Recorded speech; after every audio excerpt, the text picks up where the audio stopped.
그러니까 제가 봤을 때는 애널리스트도 그렇고 펀드 매니저도 둘 다 극한 직업이에요. 애널이 많이 법니까? 펀드 매니저가 많이 법니까?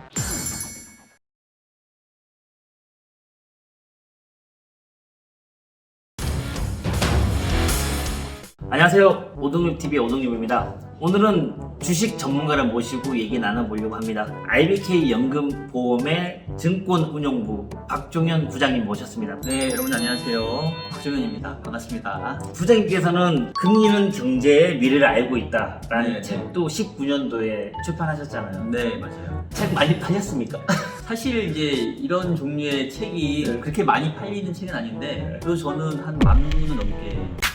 부장님이 총 주식 투자를 하신 게 몇 년 정도 하셨어요? 한 20년 정도는 된 것 같아요. 개인적인 투자는. 제가 원래는 증권사에서 애널리스트였거든요. 대형 증권사에서 이제 애널리스트 하다가 현재 보험회사의 자산운용으로 오게 됐는데 이제 여기서 이제 회사 자금을 운용하기 시작한 거는 이제 2018년부터. 근데 애널리스트 많이 벌지 않나요? 애널리스트도 많이 버는데 자기 생각이 없어요. 애널리스트가 하는 일이 뭡니까? 금융 업종에 세 가지 업종이 있어요. 제가 네, 봤을 때는. 네. 하나는 이제 투자하는 사람, 그러니까 펀드 매니저라고 하는 사람. 펀드 매니저. 그 다음에는 이제 주식을 사고 팔려고 하는 사람들을 중개해주는 세일즈, 브로커라고 얘기를 합니다. 예. 그 다음 세 번째가 분석해주는 사람. 그게 바로 이제 애널리스트이거든요. 그러니까 애널리스트도 자기 섹터가 많이 있어요. 그러니까 누구는 경제를 분석하는 사람이 있고, 누구는 이제 개별 주식을 분석하는 사람이 있고, 누구는 뭐 이제 채권 시장을 분석하는 사람이 있고, 누구는 요즘에 또 원자재 시장도 요즘에 많이 또 인기가 있으니까 이런 애널리스트들이 자기 파트를 분석을 해서 펀드 매니저에게 이제 권유를 하죠. 그러면 이제 펀드 매니저가 그 좋은 정보를 가지고 아 이게 괜찮다 싶으면 이제 그 회사랑 거래를 해주게 되죠. 그러다 보니까 이제 주로 증권 회사의 애널리스트들이 이제 근무를 하고 있는 거죠. 저도 이제 주린이거든요. 전 주식은 잘 몰라요. 네. 근데 이제 많은 고객분들이 주식을 투자해가지고 돈을 많이 벌고 그 돈 가지고 건물 사러 오시다 보면 저도 그분들한테 주식을 또 배우거든요. 그러니까 주식에 대한 궁금증이 저부터도 있어요. 예전에 주식 투자해가지고 한 3, 4천 날리고 다시 또 투자했다가 또 몇천 날리고 이 방송은 와이프 보면 안 되는데 애널리스트가 그 회사 분석을 했잖아요. 네. 좋다고 분석했는데 주식이 떨어질 수도 있잖아요. 거기에 대한 책임은 없나요? 뭐 책임은 없는데 그럼 거꾸로 네. 애널리스트가 분석 잘해가지고 투자가 돈 많이 벌었어요. 그럼 뭐 자기가 번 돈 애널리스트한테 줄 건 아니잖아요. 그러니까 애널리스트의 분석은 참고 자료일 뿐이고 뭐든지 그렇지만 이제 투자의 의사결정의 책임은 본인한테 있다. 그러니까 여러 다양한 정보들을 같이 보는 게 낫고. 그러면 애널리스트 생활을 하시면서 잘 분석을 해가지고 좋은 투자였던 의견을 제출한 그런 사례가 혹시 기억나는 게 있으세요? 그러니까 저 같은 경우는 이제 기업의 업종을 분석했던 게 아니라 채권 애널리스트였거든요. 예. 그래서 이제 저 같은 경우는 주로 우리나라의 이 시장 이자율이 어떻게 흘러갈 것이냐. 사실 부동산 시장에서도 금리의 방향이 상당히 중요하잖아요. 그렇죠. 특히 빌딩 같은 경우는 금리 영향을 상당히 많이 받죠. 예. 그래서 제가 어떻게 보면은 개별 기업의 전문가라기보다는 거시경제, 그다음에 이자율 시장, 금리가 어떻게 될 것이냐. 요거는 뭐 제가 어느 정도 애널리스트 생활할 때 좀 평정을 하고 넘어왔거든요. 저희 애널리스트들은 단기에 한 번씩 이렇게 평가를 받는 게 있어요. 예. 그래서 펀드 매니저들이 투표를 합니다. 아, 요번 단기에는 A라는 애널리스트가 잘했어. 내지는 B가 잘했어. 이렇게 해서 이제 투표를 해서 예. 1등을 뽑아요. 예. 그거를 이제 우리가 베스트 애널리스트라고 하는데 그게 언론사마다 뭐 1년에 한 4개에서 5개 정도 상이 있습니다. 근데 뭐 제 섹터에서는 제가 그 상을 제일 많이 받죠. 그럼 상만 타는 게 아니라 상금도 있나요? 보너스 뭐 이런. 아쉽게도 없습니다. 연봉 협상에 조금 도움이 회사하고? 예. 애널리스트하고 펀드 매니저 제가 둘 다 해봤으니까 뭐 이렇게 비교하는 것도 나쁘지 않을 것 같아요. 근데 이제 사실 애널리스트에 대한 처우가 예전에 비해서 많이 좀 박해졌어요. 네, 너무 많이 이제 생겨서 그러나요? 그런 것도 있고 예전에는 애널리스트가 주로 법인 기관 투자자에 대한 그 서비스를 많이 해주고 기관 투자자가 거래를 많이 해줘서 그래서 이제 회사 수익에도 많이 기여를 했는데 요즘에는 기관 투자자보다는 이제 개인 투자자의 그런 어떤 비중이라든가 역할이 커졌기 때문에 이제 그런 측면에서 애널리스트도 조금 예전보다는 인센티브를 많이 안 주더라고요. 그래도 얼마 버냐고요? 뭐 기본적으로 시니어 애널리스트들은 억대 연봉이라고 생각하시면 되고요.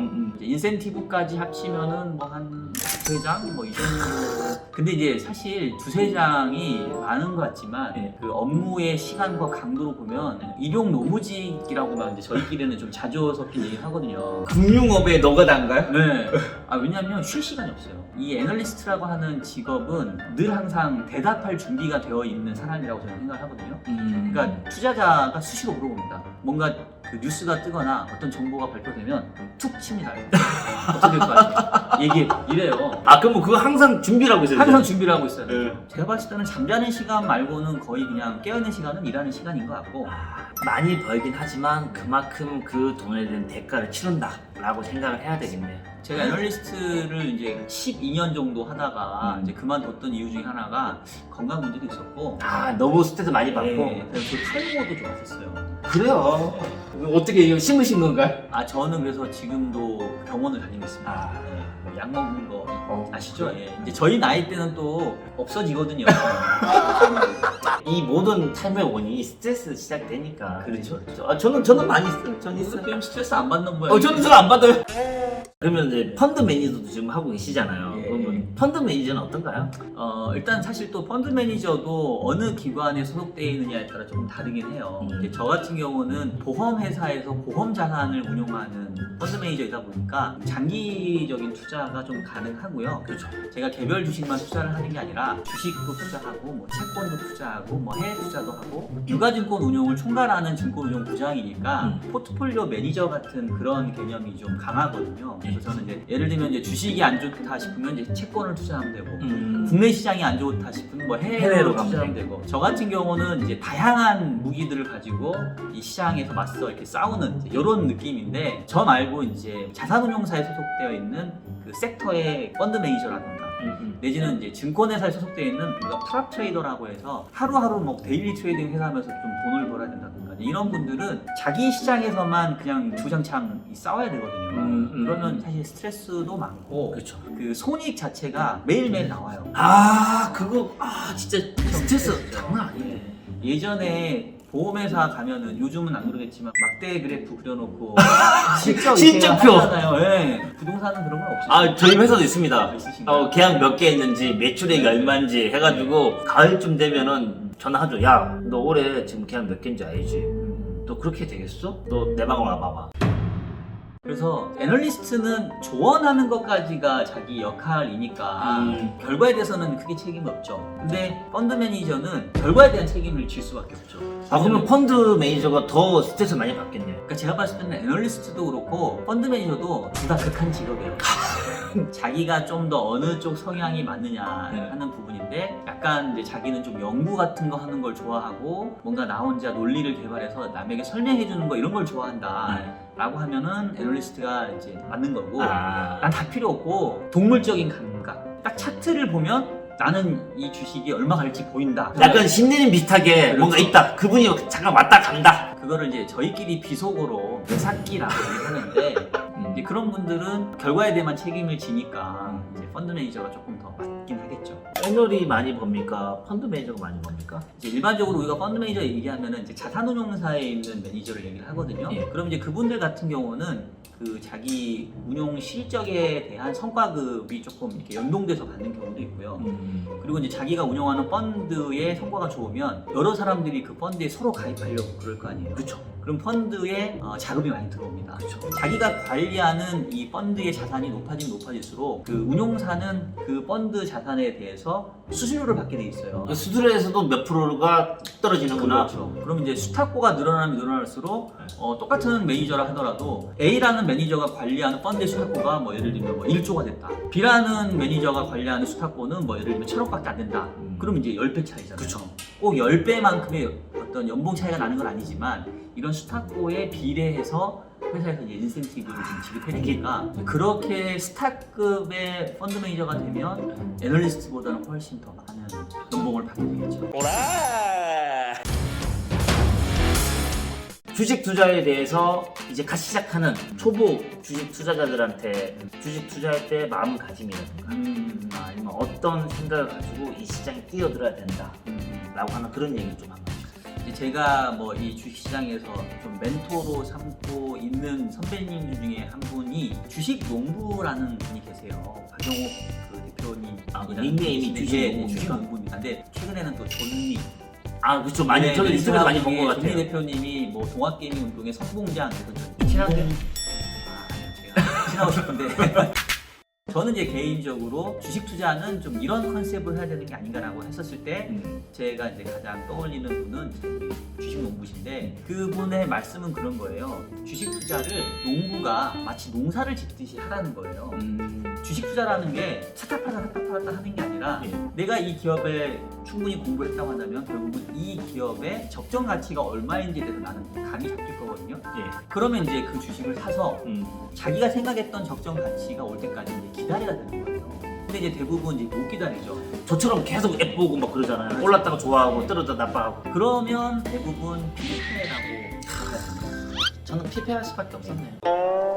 저도 투자를 해서 실패한 사람 입장에서 뭐 차트라든가 아니면 뭐 회사의 재무지표라든가 이런 거 볼 수 있는 눈이 없어요. 그런 것들을 공부를 하려면 어떻게 합니까? 요즘에는 그 기업에 대해서 분석하기가 너무너무 쉬워졌어요. 네이버 있잖아요. 네이버가 정말로 대단한 회사이고 그래서 요즘 또 주가도 잘 나가는 게 네이버에 가면 웬만한 전문가 능가할 정도로 기업에 대해서 분석하기 되게 잘 돼 있어요. 분석하고 싶은 종목을 딱 쳐 넣으시면 거기에 이제 일단 주가 흐름도 떠 있고 기업의 뭐 영업이익이 어떻게 되고 있는지 단기 순이익이 어떻게 되고 있는지 이런 재무지표도 다 나오고요. 그 종목에 대해서 나보다 더 먼저 고민했던 사람들이 블로그를 통해서 엄청나게 남들이 해놓은 분석들을 봐가면서 얼마든지 내가 거기서 투자에 대한 아이디어를 얻을 수 있거든요. 근데 그런 블로그라든가 정보들을 맹신하면 안 되잖아요. 그러니까 하나만 보면 안 되고 여러 개를 크로스 체크하면서 봐야 돼요. 같은 회사에 대한 그렇죠. 얘기를 한 여러 명의 어떤 분석 결과물을 보고 체킹을 같이 해야 된다. 자동차 살 때랑 주식 살 때랑 제가 봤을 때는 비슷해요. 어떤 종목을 살 거냐는 마치 내가 어떤 자동차를 살 거냐 하물며 자동차 살 때 들이는 품도 그렇게 많이 가져가는데 그보다 훨씬 큰 돈을 주식에 투자하면서 그 정도의 발품도 안 팔고 노력도 안 한다? 스스로가 지는 싸움에 들어가는 거죠. 돈 들고. 그러니까 전 말하는 거예요. 그러면은 일단 일반 개미가 주식 투자할 때 투자 규모는 얼마 정도 하는 게 적당한가요? 주식을 투자할 때는 자기가 투자할 수 있는 돈을 한꺼번에 다 투자를 하면 안 됩니다. 기본적으로 우리가 이제 근로소득자라고 한다면 자기 연봉의 한 30% 정도가 처음에 투자할 때의 적정한 투자 금액인 것 같아요. 그럼 지금 영끌 해가지고 그 대출까지 받아가지고 주식 네. 투자하신 분들 있잖아요. 예. 그건 위험한 거네. 그러니까 이건 강원랜드에서 투자하는 거하고 제가 봤을 때는 별반 차이 없어. 내가 가지고 있는 거 다 땡겨서 투자했는데 이게 잘 돼서 대박 나면 좋지만 내가 여기서 잃게 되면 나는 더 기회가 없어지는 거예요. 연끌 투자는 바람직하지 않습니다. 자, 그러면 주식을 살 때 이거 기본적인 얘기인데 떨어질 때 사야 됩니까? 올라갈 때 사야 됩니까? 우리는 미래에 어떤 일이 어떻게 벌어질지를 아무도 모릅니다. 마찬가지로 그 오늘의 주가가 내일 어떻게 될지는 아무도 몰라요. 그렇기 때문에 흔히 말하는 분할 투자를 해야 됩니다. A란 종목은 예를 들면 한 300만 원씩 사기로 했다 라고 하면 바로 300만 원 사라는 게 아니고 나눠서 사라는 거예요. 나눠서. 근데 나눠서 한 100만 원치만 샀어요. 예. 나중에 10배 올랐어. 100만 원치 샀으니까 이게 1000만 원 됐잖아요. 네네. 야, 그럼 내가 300만 원치 샀으면 지금 3천이 됐는데 내가 2천 원 더 벌 수 있는 기회를 놓쳤네? 이씨, 괜히 100만 원치만 샀어. 반대의 경우도 있을 수 있죠. 내가 100만 원 샀는데 맞죠, 맞네. 얘가 갑자기 다음날 되니까 90만 원 되고 80만 원 돼. 그러면 나는 그때는 나머지 200만 원을 더 살 수 있죠. 그러니까 사실은 투자라는 거는 전체적인 승률을 높이는 싸움이에요. 그리고 이 투자는 절대 한 번 하고 끝나지 않거든요. 투자는 연속적이어야 되고 이게 지속적이어야 돼요.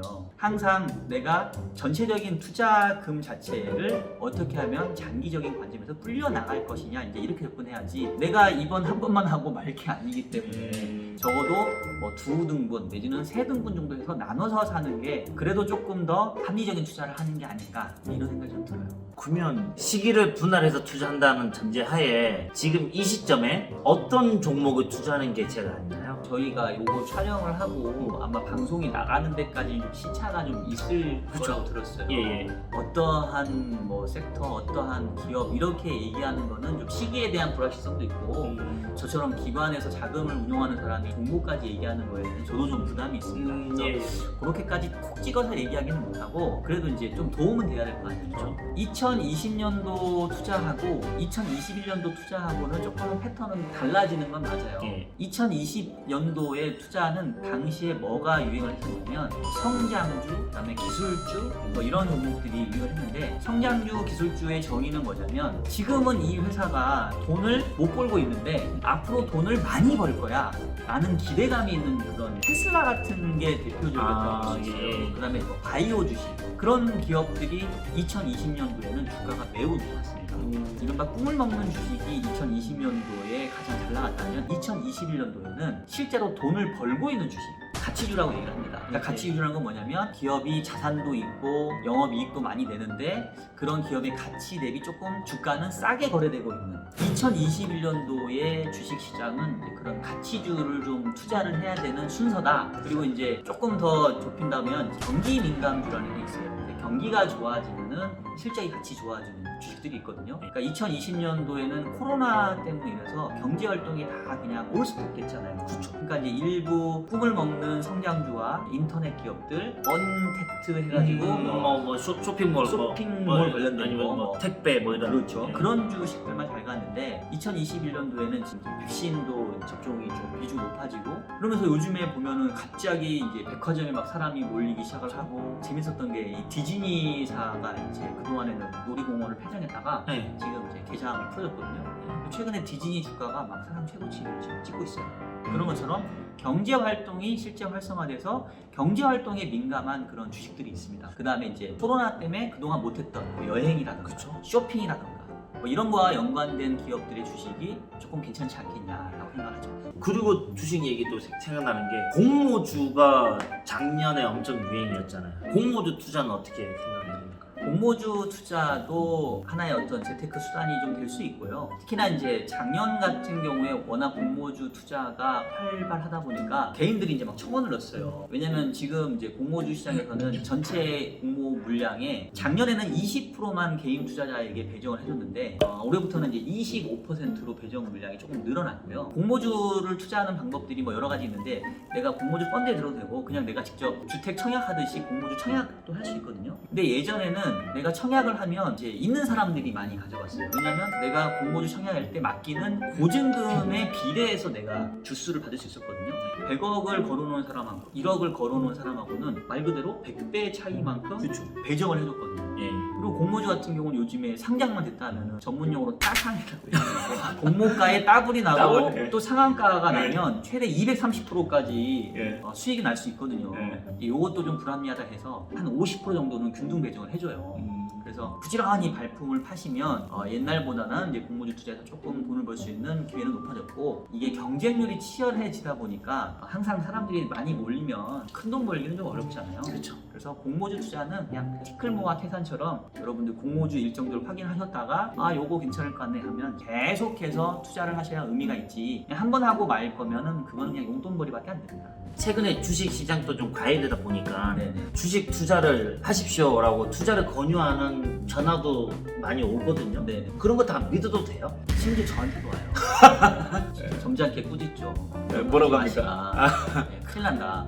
사실 뭐 요즘에 뭐 리딩방 뭐 이렇게 뭔가를 주도한다 뭐 이렇게 그래서 리딩방이라고 하나 봐요. 뭐 카톡방도 만들어지더라고요. 그러면 저희 방에 들어오시면 저희가 종목도 찍어드리고 이렇게 해드린다 하는데 저도 한번 몰래 한번 들어갔는데 이거 나중에 잘못하면 이거 시세 조종으로 이렇게 곤혹을 치를 수도 있습니다. 그래서 제가 봤을 때는 조금 자제하시는 게 좋을 것 같고 이제 그런 방들이 그래요. 이제 약간 세력을 조합을 해서 100명, 200명 되면 어떤 종목을 하나 찍으면 거기에 있는 회원들이 몰려가서 우리 그 주식 사면 올라갈 거 아닙니까? 그렇죠. 예. 이거는 시세를 조정할 수 있어요. 어느 정도 얼마든지 작전주 같은 그렇죠. 그런 거예요. 그러면 거기서 돈 버는 사람이 누구냐면 그 종목 설계하는 사람은 돈 벌죠. 나머지들은 쫓아가서 조금은 벌 수는 있겠죠. 그러다 발 못 빼면 못 빠지면 빨면 이제 자기가 거죠. 뭐 덤탱이 쓰는 거고. 네. 그래서 그런 주식 정보방은 저희처럼 이렇게 제도권에 있는 투자자들은 권하지 않습니다.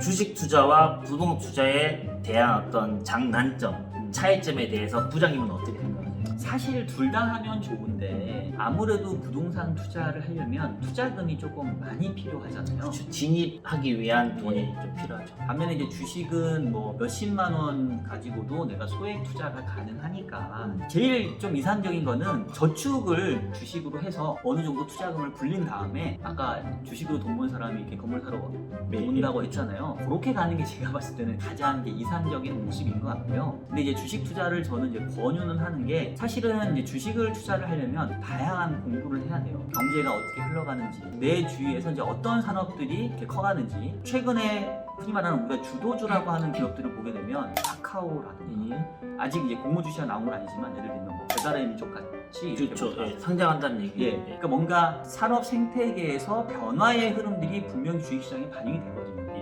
그럼 우리가 뭐 나는 자연인이다 이래가지고 산속에서 따로 떨어져 살 게 아니라고 한다면 내가 실생활에서 어떤 변화들이 있는지를 좀 더 관심 있게 갖는다면 주식 투자가 저는 더 의미 있고 재미있지 않을까 싶고요. 요즘에 벼락거지란 말 유행하잖아요. 예. 잘못한 게 없어요. 그렇죠. 뭐 내가 투자를 실패한 것도 아니고 그냥 나는 월급 받아서 따박따박 예금하고 적금했는데 자산 가격들이 다 올라서 나는 마치 거지가 된 것처럼. 그렇기 때문에 지금은 주식 투자라고 내지는 뭐 부동산이도 마찬가지고 투자를 하지 않으면 그게 오히려 잘못하는 그런 그 세상이 돼버렸습니다. 빌딩을 사시든 아파트를 사시든 채권이든 주식이든 뭐라도 해라. 그러니까 나도 놀면 안 되고 네. 돈도 놀면 안 돼요. 아, 돈도 놀면 안 돼. 맞아. 돈이 일을 하게 하라라고 누가 유명하게 말씀하셨잖아요. 투자가 그렇거든요. 돈을 절대 놀리면 안 됩니다. 어쨌든 부동산 투자하고 주식 투자를 얘기 꺼냈으니까 그 얘기를 조금 더 이해가면은 저는 주식 투자를 해서 뭐 몇천 손해보고 손절했습니다. 그러면 부장님은 부동산 투자하셔가지고 성공하셨어요? 아니면 뭐 실패하셨어요? 갑자기 또 이렇게 저를 후보한 사실 저도 이제 상가 투자를 하고 싶은데 네. 아직 거기까지 못 갔고 그래도 저는 이제 아파트. 투자는 그래도 나름 뭐 성공적으로 했지 않을까 싶습니다. 언제 사셨는데? 제가 그 아파트를 산 시기는 사실 좀 잘 못됐어요. 왜냐하면 저는 2006년도에 아파트를 샀는데 아, 리먼 전에. 그러니까 제가 표현을 하기에 저는 왼쪽 귀에서 아파트를 사서 이게 정수리까지 갔어요. 아, 예? 그래서 이 왼쪽 귀에서 정수리 가는 이 기간 동안 막 행복했습니다. 와이프한테 거봐. 내 말 듣고 집안 샀으면 어쩔 뻔했어. 어. 근데 이제 그 리만이 터지면서 왼쪽 귀에서 정수리 갔던 그 저의 집값이 오른쪽에 이 방금 지금 미친 줄 알았습니다. 반토막은 안 났네요. 한 3분의 2 정도 남아있었네. 한 40% 정도 난 것 같아요. 금매 가격으로 봤을 때는. 제가 생각했을 땐 주식하고 부동산 차이가 이거 있는 것 같아요. 주식은 내가 이걸 들고 있다 하면 이거 써먹을 데가 없잖아요. 네. 근데 부동산은 내가 깔고 살면 되잖아요. 그렇죠. 뭐 내가 이거 가지고 돈을 못 벌면 어쨌든 나 거주하는 집은 있어야 되니까. 이른바 사용 가치가 있죠. 그래서 사용 가치가 있죠. 그래서 이제 깔고 뭉갰죠. 그랬더니만 이제 좋은 말이 오더라고요. 뭐 어쨌든 2006년도 사셨던 금액보다는 지금 한 2배 이상은 올라가 있네요. 그렇죠. 예. 그러니까 사실 저는 부동산 전문가가 아니지만 금리는 경제의 미래를 알고 있다라는 책을 쓸 때 미래에 대응하는 우리의 자세에서 이제 몇 가지 제가 팁을 준 게 있어요. 그 중에 하나가 주택은 무조건 하나 이상이 있어야 된다. 그리고 이제 우리가 이 금융시장에 보게 되면 그 포지션이라는 개념이 있는데 뭐 롱 포지션, 숏 포지션, 뭐 중립 이런 게 있어요. 그러니까 롱 포지션은 내가 뭔가 사고 있는 거, 숏 포지션은 내가 팔고 있는 상태를 얘기하거든요. 근데 부동산의 경우에는 내가 집을 한 채를 가지고 있으면 내가 사고 있는 포지션이 아니라 그냥 중립이에요, 중립. 내가 부동산 시장에서 롱 포지션, 즉 매수 포지션을 취하려면 이거는 두 채 이상. 예, 그렇죠. 내가 만약에 집이 한 채도 없다라고 하면 이거는 중립이 아니라 숏 포지션. 그러니까 내가 팔아놓은 거와 마찬가지예요. 그쵸. 왜냐면 어차피 우리는 어딘가에 살아야 되니까. 그쵸. 그래서 제가 제 책에서 얘기했던 게 무조건 한 채 이상을 가지고 있어야 된다. 그게 중립이다. 그 부장님이 아까 말씀하셨던 금리는 경제의 미래를 알고 있다. 난 책입니다. 혹시 부장님이 말씀하셨던 내용들이 더 궁금하거나 더 자세히 알고 싶다 란 분이 있으면은 이 책 한번 사서 보십시오. 지금 부장님 또 유튜브 채널을 운영하고 계시잖아요. 박종현의 금퇴연구소라는 그런 유튜브 채널을 운영하고 금퇴연구소? 있어요. 왜 금퇴연구소입니까? 요즘에 이제 금퇴족이라는 말이 좀 많이 나오는데 예. 그러니까 평범한 은퇴가 아니라 금칠한 은퇴족이죠. 쉽게 말하면 경제적인 어느 정도 준비가 끝난 자발적인 은퇴자를 우리가 이제 금퇴족이라고 얘기를 하는데 결국은 투자를 하건 뭐 경제 활동을 하건 노후에 대한 준비를 먼저 하는 게 좋다. 그래서 저는 이제 30, 40대에 시작하는 노후 준비, 금퇴연구소 이런 컨셉을 갖고 있고요. 제가 요즘에 퇴직연금 전도사로 활약을 하고 있거든요. 우리가 노후 준비가 대단히 중요하거든요. 저는 이제 가장 손쉽게 노후 준비를 할 수 있는 방법이 바로 나의 퇴직연금을 운용을 잘 하는 거라고 생각을 하거든요. 뭐 퇴직연금 직장인들도 가입할 수 있겠고 직장인이 아니더라도 IRP라고 하는 개인형 퇴직연금은 그냥 내가 사업하시는 분도 가입할 수 있거든요. 그리고 이 퇴직연금에 가입을 하시면 1년에 700만 원 정도까지는 세액공제 혜택이 있습니다. 세액공제죠? 예, 소득공제에서 세액공제로 바뀌었어요. 아, 그럼 더 좋아진 거네. 고소득자한테는 조금 나빠졌고 아, 저소득자에게는 조금 좋아졌고요. 아, 저는 저소득이기 때문에 전 좋아진 거네요.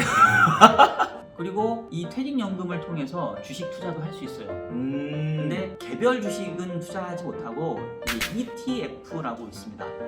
대표님 ETF가 뭔지 아세요? 주린이래요, 주린이. 주식 투자를 하는 방법 중에 하나가 간접 투자인데 내가 이제 개별 기업까지 분석할 능력이 안 된다. 그러면 섹터나 산업에 대해서는 그래도 좀 감을 잡을 수 있잖아요. 아, 그러니까 예를 들면 어떤 기업인지 모르겠는데 전기차 시장이 열리면서 뭔가 좋아질 것 같아 라고 하면 자동차와 연관되어 있는 기업들이 묶여있는 패키지 상품이 있어요.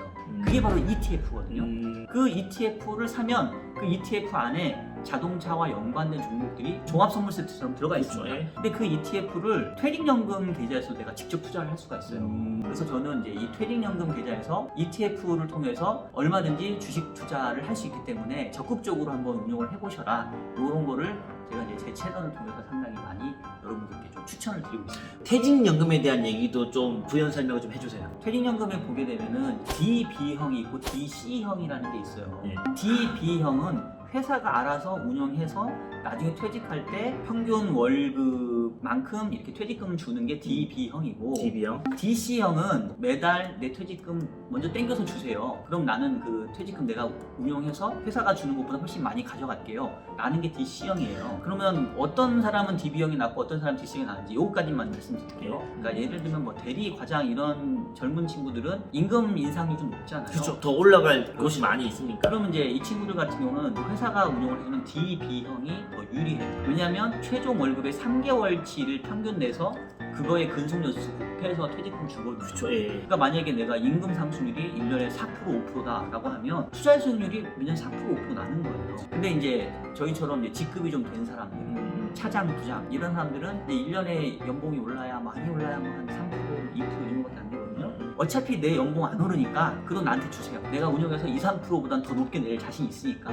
그런 사람들은 이제 DC형 하면 돼요. 근데 이제 문제가 주식 ETF 해도 주식의 변동성만큼은 아니더라도 오르고 내리고 하면서 그쵸. 손실 볼 수 손실 있어요. 볼 수 있다고 그러셨죠. 예. 그러니까 주식형으로만 다 해가지고는 위험하니까 이제 채권이라던가 혼납형으로. 원자재라던가 리츠, 요즘 부동산 네, 리츠 있잖아요. 그렇죠. 리츠도 퇴직연금에 투자할 수 있거든요.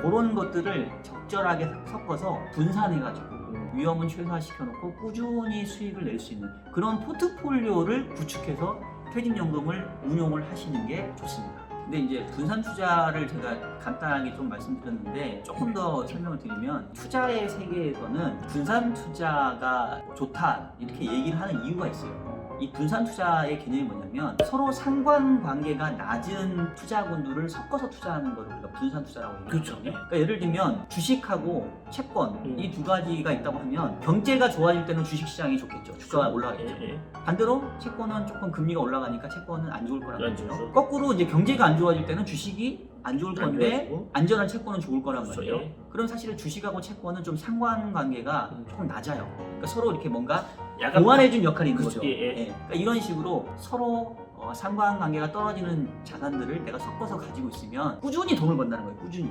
이게 바로 이 분산 투자, 즉 포트폴리오의 개념이거든요. 자, 그러면 마지막으로 뭐 못다한 이야기가 없으실 것 같지만 그래도 못다한 이야기가 있다 네. 라고 하시면 마지막 한 말씀 부탁드릴게요. 사람들이 주식하면 되게 위험하다고 생각을 하세요. 근데 이제 이걸 여쭤보고 싶어요. 쌩쌩 달리는 자동차 있잖아요. 위험한가요? 안 위험한가요? 위험하죠. 위험하죠. 근데 서서히 안전운행하면서 전후 좌우 살피고 신호 지키고 그러면 자동차가 얼마나 편리해요. 그렇죠. 우리가 원하는 곳에 빨리 데려다 줄 수 있고 저는 투자라는 것도 이렇다고 생각합니다. 좋은 비유예요. 예. 그러니까 내가 과속하고 막 난폭 운전하면 투자는 정말 위험한 거예요. 그쵸. 근데 내가 지킬 거 지키고 내가 충분히 공부하고 안전하게 투자를 하면 정말로 내 노후를 그리고 우리의 미래를 좀 더 이렇게 윤택하게 해줄 수 있는 게 바로 투자라고 생각합니다. 여러분들도 안전 운전하시듯이 안전 투자를 하시면 정말로 많이 도움이 되시지 않을까라는 생각을 제가 마지막으로 해보고 싶습니다. 오늘 출연해 주셔서 너무 감사하고요. 여러분 구독과 좋아요는 사랑입니다. 사랑입니다. 이만 마치겠습니다. 감사합니다. 네, 고맙습니다. 오라